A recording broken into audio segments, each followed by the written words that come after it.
Assalamualaikum warahmatullahi wabarakatuh. Waalaikumsalam warahmatullahi wabarakatuh. Penonton Jalan Buku Channel, salam jumpa kembali. Kali ini kita akan berbincang tentang Bank Naskah. Di sini sudah hadir dua orang pembrasaran. Ngobrol ya. Ngobrol-ngobrol, omon-omon tentang betapa pentingnya tentang Bank Naskah. Nah, oleh karena itu kepada Pak Samsudin yang memang sudah bergelimang di dalam dunia perencanaan, Ya. bidang perencanaan di Kementerian Agama, yang telah banyak memberikan kontribusi dalam sistem kebijakan di Indonesia ini. Apa sih sebenarnya yang melatar belakangi keinginan yang sangat kuat dari Pak Sam untuk mewujudkan adanya Bank Naskah Ya, di kita sekarang? ini pertanyaannya menarik sekali Pak Den. Mohon maaf saya duluan Pak. Iya, silakan. Jadi kenapa kita perlu Bank Naskah gitu ya? Kalau tadi kita ngobrol-ngobrol tentang bagaimana perbukuan ini dikelola ya, itu perlu adanya kebijakan dulu ya. Jadi ada landasan hukumnya kenapa kita mengembangkan perbukuan. Jadi payungnya itu harus ada Pak. Payungnya. Tapi payung itu tidak cukup kalau tidak ada lembaganya. Siapa yang melaksanakan kebijakan ini? Motornya. Itu tentu harus ada. Misalnya itu adalah Bank Naskah. Bank Naskah inilah yang mengatur lalu lintas naskah dari penulis ke penerbit, penerbit ke penulis dan bolak-balik begitu. Gitu lah. Penerbitnya kan bisa negara, ya kan, ada pusat perbukuan apa ya. Ada juga pemerintah dalam hal ini atau juga malah anggota IKAPI ya. Banyak sekali kan gitu anggota IKAPI. Nah, lalu lintas ini kan perlu diatur untuk melaksanakan undang-undang yang tadi itu. Yang ada undang-undang perbukuan yang itu berpihak kepada penulis dan stakeholder yang terkait. Apakah toko buku ya, distributor buku ya, percetakan dan lain sebagainya. Nah, gitu. Itu harus ada yang mengatur gitu, Pak. Nah, itu diperlukan lembaga untuk melaksanakan perundangan itu. Baru kemudian barangkali ditopang oleh yang tadi Pak Hasan bilang di episode sebelumnya itu, perlu juga asosiasi penulis, asosiasi apalagi percetakan, asosiasi apalagi misalnya editor, asosiasi distributor buku, toko buku juga penting itu karena dia ujung tombak ya. Nah gitu, jadi gimana ini ditata gitu loh. Jadi antara di satu sisi asosiasinya kuat, asosiasi masyarakat perbukuan maksudnya, apakah itu tadi disebut dari penulis, editor, toko buku, distributor gitu, percetakan, penerbit ya, itu menjadi satu gitu. Nah, terus kemudian ada bank naskahnya di sisi yang lain, dipayungi oleh undang-undang yang belum ada sekarang ini. Nah, kalau dengan tiga itu barangkali ya, ini kondisi perbukuan itu akan lebih baik gitu loh, dan akan bisa menjadi harapan kita untuk membangun peradaban di masa yang akan. Sudah berapa lama itu Pak Sam perbincangan tentang pentingnya dibentuk Bank Naskah ini? Saya kira mungkin sudah lama sekali ya. Jadi persoalannya kan lagi-lagi political will ya. Sudah banyak lembaga yang memiliki kesadaran bersama untuk bikin Bank Naskah. Jadi Bank Naskah ini memang konsep ini hadir dalam rangka untuk menghandle penulis tadi. Nah, karena rata-rata penulis itu negara tidak hadir untuk mensejahterakan kehidupan para penulis. Sementara mereka inilah yang menulis buku, menulis artikel, jurnal. Misalnya penulis itu jaminan hari tuanya seperti apa? Nggak jelas. Itu kan nggak ada. Memang Bank Naskah ini kerangkanya untuk supaya memberikan semacam menampung naskah dari penulis. Dan penulis itu punya garansi bahwa bukunya atau tulisannya itu diterbitkan dan akan diterbitkan. Ya, oke, itu salah satu dari fungsi keberadaan dari Bank Naskah. Tetapi kalau itu, dan ini tentunya tidak terbatas kepada untuk memberikan perlindungan atau memberikan pelayanan kepada para penulis. Tetapi juga yang harus menurut saya, apalagi yang harus ditambahkan dari kewenangan tentang fungsi dari keberadaan bank naskah itu? Kalau saya menyarankan bank naskah itu membeli naskah dari penulisnya itu. Bila perlu membelinya dari penulis, jika penulis itu langsung bisa mendapatkan jerih payah dari apa. Ya, Tentu maksud, naskah-naskah ya, yang saya sudah maksudkan begini. terseleksi dengan bagus gitu. Yang saya maksudkan begini, kalau bank naskah itu satu fungsinya adalah untuk membeli. Ya. Kalau itu adalah untuk membeli karya penulis, maka itu uangnya siapa? Ya gitu kan gitu. Ya kan gitu. Itu satu. Jadi gini, itu bahasanya pengadaannya. Jadi bank naskah itu sebetulnya berfungsi untuk pengadaan naskah. Kalau pengadaan ya harus punya uang. Nggak mungkin dong pengadaan nggak punya uang. Nah, itu gunanya pemerintah. Itulah negara. Gitu loh maksudnya. Jadi itu punya negara.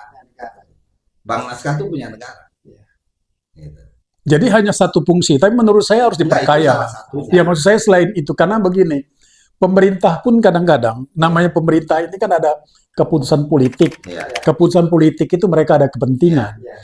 Nah, politisi politik ini, kalau dia tidak ada kepentingan yang akan dia dapatkan, maka itu akan mengalih hambatan. Ya.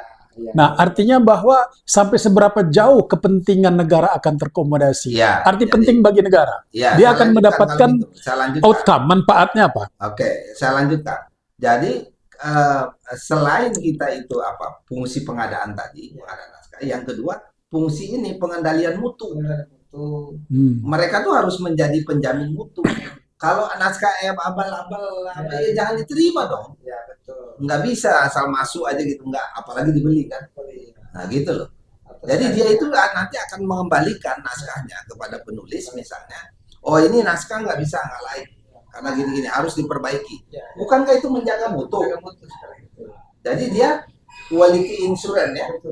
Sebagai quality insurance-nya dari naskah itu.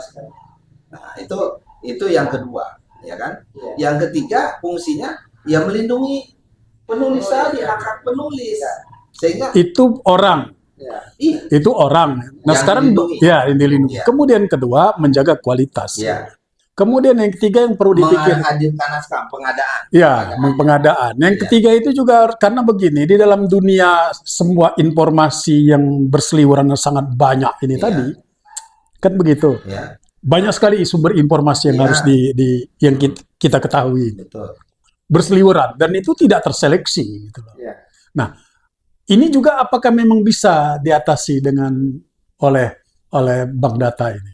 Bank naskah. Kira-kira bank naskah ini tadi. Ya tentu naskah itu seperti Artinya begini, dia bersifat publik atau tidak? Iya. Contoh, Publik. ya, Dia harus publik. ya. Sebagaimana Bapak sering sebutkan tadi, misalnya saja kan, satu misalnya sebagai lembaga sensor, Ya. kemudian kedua tadi kita katakan bahwa ketika orang ingin mencari sebuah data, dia gampang aja orang ngetik kan, Ya. AI, search. Nah ternyata data itu menjadi kurang. Artinya bahwa dengan adanya bank naskah ini, informasi itu bisa menjadi Tambah lebih lengkap. berkualitas gitu. Kira-kira Tambah lengkap begitu. dan berkualitas. Hmm. Itu kan karena sudah terseleksi itu. Naskahnya kan sudah terseleksi, tidak semua asal masuk. dan fungsi lainnya itu dia menjadi penghubung antara penulis dengan penerbit. Ya. Kalau tadi misalnya naskah itu dibeli oleh bank naskah, tapi begitu diterbitkan, royaltinya dengan penerbit. Karena harus dihitung juga. Karena begini juga, untuk mewujudkan sebuah keinginan kita itu kadang harus membeli setiap naskah, juga harus ada data yang menunjukkan. Betul. 1 tahun produktivitas naskah kita se-Indonesia ini ada berapa? Ya. Berapa uang harus di... Hah? Akan terlihat dengan mudah setelah adanya bank naskah itu. Oh enggak, kan ini harus di riset dulu. Ya. Di riset sebelum dia jadi kebijakan. Oh ternyata kalau pemerintah di Indonesia ini ternyata naskah saja. Ya. Ya kan ketika itu store ke lembaga bank naskah, Ya. misalnya skripsi. Betul. Kan skripsi juga naskah juga karena sudah diuji. Untuk kelas skripsi saja sudah sekian ribu. Sekian ribu kali ribu sekian. Bagaimana dalam bentuk makalah. Artinya bahwa kita bisa meyakinkan pemerintah, kalau nanti naskah ini dibeli oleh pemerintah, maka pemerintah itu dalam 1 tahun harus keluar dana berapa miliar. Ya kan gitu. Ini untuk merasionalisasi, Saya kira kalau data itu murah, penting. gitu. Kira-kira begitu. Data itu penting, tapi mungkin karena suasana perbukuan masih seperti ini, saya kira kecenderungannya sekarang menurun jumlah naskah per tahun itu yang dihadirkan penulis. Karena ini era digital ini kan, Ya kalau gitu berarti harus ada klasifikasi kan. lah iya dong. Misalnya saja sebuah makalah. Ya, Kan ada orang sering ikut seminar, dia bawa makalah, ya, begitu dia hadir dalam sebuah forum, makalah dipresentasikan, tentunya dia tidak bisa lagi dong ambil royalti karena dia sudah dibayar gitu loh. dan Nah, maksud saya- dan nanti bisa dilihat Pak Wanto. Jadi nanti bisa dilihat bahwa setelah ada bank naskah, gimana minat atau apa dari para penulis ini tumbuh tidak gitu loh. Kalau itu tumbuh berarti kan ini bagus bank naskah ini. Tapi kalau tidak tumbuh berarti ya ini nggak ada gunanya juga ini ada bank naskah itu. Karena ada kecenderungan begini, bagaimana nanti akan bersaing dalam tanda petik dengan lembaga riset. Karena mereka juga melakukan riset misalnya kan, riset dan menulis jadilah hasil sebuah riset. Iya. Dan itu dapat duitnya gede juga itu kalau sekali riset itu. Itu biaya risetnya. Iya. Yang besar tuh bukan penerbitannya tapi biaya risetnya. Ya biaya riset tapi ini kan masuk ke bank naskah juga kan sebagai sebuah karya ilmiah. Iya. Itu tadi persoalannya apakah masuk atau tidak, kewenangannya ada di bank naskah. Apakah semua hasil riset itu harus masuk? Belum tentu. Karena ada persoalan quality insurance di sana. Itu untuk apa masuk ke bank naskah itu? Mestinya ya memang dibutuhkan oleh sekolah, dibutuhkan oleh lembaga pendidikan, gitu loh. Dibutuhkan oleh lembaga pemerintah dan seterusnya Pak. Gitu. Ya, sebagai sebuah ide, sebuah gagasan, tampaknya perbincangan tentang arti penting bank naskah ini memang harus menjadi perbincangan lebih mendalam lagi ya. Harus menjadi bahan diskusi di mana-mana ya, di sekolah, di perguruan tinggi, di lembaga-lembaga pemerintah, kemudian di masyarakat. Bagaimana kita diskusikan ini agar itu bisa terwujud gitu lah. Gagasan untuk mendirikan bank naskah itu bisa terwujud. Kita ingin ini sekarang kita sedang mengawali aja. Karena sayup pun sudah tidak ada sekarang. Untuk mendirikan bank naskah itu sayup-sayupnya pun sudah tak terdengar. Jadi kita dengarkan kembali, kita perdengarkan kembali untuk bagaimana supaya. Ya, artinya begini, kalau penulis sudah mendapat imbalan dia mau aja nulis. Misalnya ketika dia diundang seminar, Pak siapin makalah ya, oh kita tulis.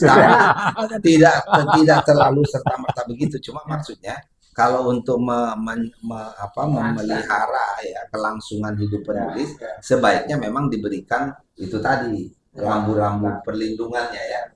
Jadi seperti misalnya tadi haknya, gitu ya, kewajibannya apa, haknya apa diatur gitu.